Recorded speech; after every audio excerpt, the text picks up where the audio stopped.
Hello friends, वर्तमान में मैं इंडियन रेलवे में सीनियर असिस्टेंट लोको पायलट हूँ। मेरी सिलेक्शन 2019 में as an assistant loco pilot Indian railway में हुई है। मैं इस वीडियो में बताने वाली हूँ जो assistant loco pilot and technician की एग्जाम है, लास्ट जो 25 डेज स्ट्रेटेजी क्या होना चाहिए या फिर मेरी क्या स्ट्रेटेजी रही थी, बेसिकली उसके बारे में मैं बताना चाहती हूँ। और मैंने प्रीवियस वीडियो में एक बताया था कि मैं कैसे 35 से 65 मार्क्स स्कोर की। तो उसमें बहुत सारे लोगों का कमेंट आया कि दी मतलब इम्पॉसिबल होता है कि बढ़ाना एक एक दिन, मतलब कि एक महीने में 1 मार्क्स भी नहीं बढ़ते हैं। तो मैं उस वीडियो में ये नहीं बताई थी कि मैंने सिर्फ 1 मंथ पढ़ा था।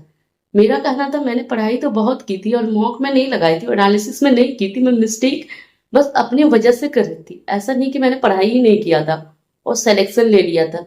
चाहे वो 2019 हो या 2014 हो या फिर 1999, कहने का मतलब कभी भी वैकेंसीज आई हो, बिना पढ़े किसी का सिलेक्शन नहीं हो सकता है।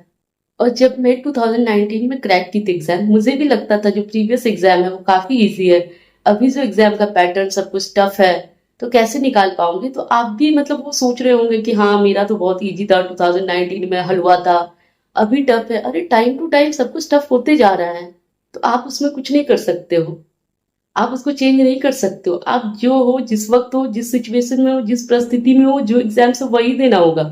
आप मेरे टाइम में आके नहीं दे पाओगे, या मैं पहले मतलब पिछले टाइम में जाके, अभी मैं असिस्टेंट लोको पायलट हूँ, मतलब बहुत मेहनत 2019 में करने के बाद हो सकता है मैं पिछले पहले जन्म लेती और पहले एग्जाम देती तो कुछ और होती। तो उससे कंपेयर करके ना ही लाइफ जिया जा सकता है और ना ही एग्जाम दिया जा सकता है। इसलिए अपना फालतू का मतलब सोच के टाइम बर्बाद ना करें और आगे एग्जाम पे फोकस करें और जो भी आपका एग्जाम है आप वो क्रैक करें। चलिए अब आते हैं मेन टॉपिक पे। मेरी जो लास्ट 25 डेज की स्ट्रेटेजी थी एग्जाम टाइम में, जब मैं स्टडी करती थी तो सारा मेरा मतलब नोट्स बना हुआ था। जैसे मैथ्स के होते जितने भी चैप्टर होते हैं, हर चैप्टर से मैं फॉर्मूला लिख चुकी थी कॉपी में। और जितने भी चैप्टर उससे 3-4 क्वेश्चन भी मतलब आपको कॉपी में मिलते फॉर्मूला। फर्स्ट चैप्टर का फॉर्मूला, फिर 3-4 सवाल, फर्स्ट मतलब सेकंड चैप्टर का फॉर्मूला प्लस 3-4 सवाल। वैसे सवाल वो 4 सवाल जो होते थे, चारों मतलब अलग अलग पैटर्न का, ऐसा नहीं कि एक ही मतलब जैसा। रीजनिंग में भी जो भी कंसेप्ट थे वो मैं एक नोट्स कॉपी में बना ली थी। और रीजनिंग में तो मतलब ऐसा मैं नहीं बोलूंगी कि मैं सारा क्वेश्चंस कॉपी में लिख ली थी। हाँ, लेकिन जो थोड़ा सा मुझे टफ लगती थी जो मतलब बनाने में, वो कुछ सवाल मैंने उसको भी चैप्टर वाइज नोट किया था। और साइंस में पीडीएफ और एनसीईआरटी नोट्स पढ़ी थी। तो अंतिम 25 डेज में मैं उसी को रिवीजन करती थी, मतलब कि वीकली बेसिस पे जो भी मैं मतलब लिखी थी उसी कॉपी को निकालती थी, सारा फॉर्मूला रिवीजन करती थी और वो 2-4 सवाल जो लिखे होते थे उसको हर वीक में मतलब कर लेती थी। रीजनिंग में भी सेम प्रोसेस चलता था। उसके बाद जो टाइम बचता था मैं क्विज लगाती थी, 10 क्वेश्चंस के क्विज आते हैं किसी भी में भी, आप जाइए टेक्स्ट बुक में जाइए। मैं टेक्स्ट बुक बार बार इसलिए नाम लेती हूँ क्योंकि आप लोगों सबके पास वो मतलब होता है, जरूरी नहीं कि आप टेक्स्ट बुक से ही टेस्ट लगाएं। किसी भी टेस्ट सीरीज जिससे भी आप टेस्ट लिए उसमें सेक्शनल टेस्ट होता है, मैं वहां से जाके क्वेश्चन प्रैक्टिस करती थी। 10 या 20 क्वेश्चन का होता था कि मैथ्स का चैप्टर वाइज वहां से करती थी। रीजनिंग अंतिम टाइम में सिर्फ यही करती थी, कुछ नया नहीं पढ़ती थी। न्यू में बस मैं करंट अफेयर्स पढ़ी थी 25 डेज का। अगर लास्ट में देखिए तो मेरा करंट अफेयर्स पहले नहीं हुआ था, बस मैं उसमें करंट अफेयर्स का मैगजीन पढ़ी और उसी को रिवीजन कर रही थी। और आप सबों को बहुत सारे क्वेश्चन से कि अंतिम डेज में यूट्यूब से पढ़ना चाहिए।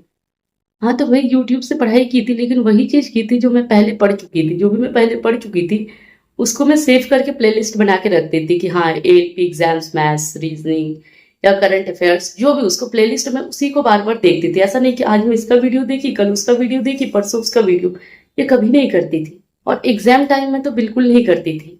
ज्यादा फोकस मैं अपने नोट्स पे करती थी और क्वेश्चन प्रैक्टिस पे करती थी। तो आप लोगों को मैं तो पहले यही सजेस्ट करूंगी कि आप लोग उतना दिन से जो पढ़ के रखे 25 डेज में उसको रिवीजन करें।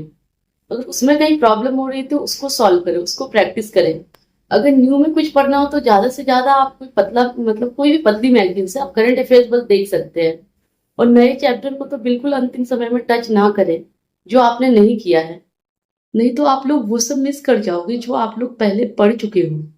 और CBT 1 के तो मार्क्स तो आपके मेरिट में नहीं ऐड होते, उससे तो फाइनल मेरिट जो बनती है, ये तो बस क्वालिफाई करना है। तो बहुत ज्यादा टेंशन नहीं ले कि सब कुछ पढ़ लीजिए और बनाते वक्त आप कंफ्यूज कर जाएं और गलत करें, क्योंकि नेगेटिव मार्क्स भी तो है 1/3, उसका भी पूरी तरह से ध्यान रखना है।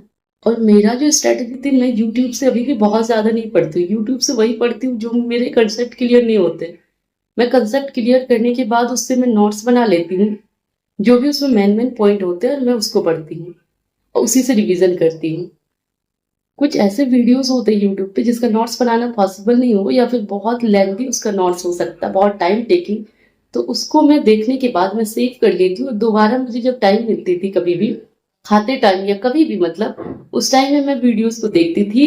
फिर कभी मिलता था, मतलब 4-5 बार उस वीडियोस को देख लेती थी। ऐसे कुछ ही वीडियोस थे।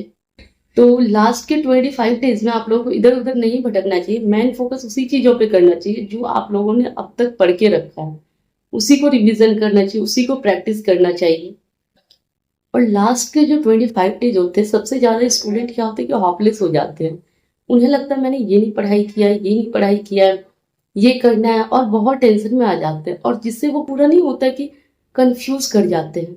बहुत कोई एग्जाम फोबिया भी होता है, जैसे मुझे भी थोड़ी बहुत है। तो वो लोग ज्यादा और ज्यादा हॉपलेस हो जाते हैं लास्ट के 25 डेज में। पढ़ने के बाद भी वो उनको लगता है कि मैंने कुछ भी नहीं पढ़ा है, या फिर ये छूट रहा है, ऐसा छूट रहा है।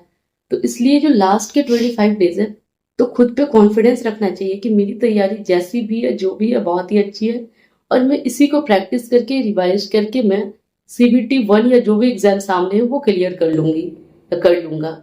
और दूसरी क्या हम लोग करते हैं कि दूसरे का, उस वक्त हम दूसरे का प्रिपरेशन देखते हैं, अपने से ज्यादा अपने दोस्तों का, अगल बगल का।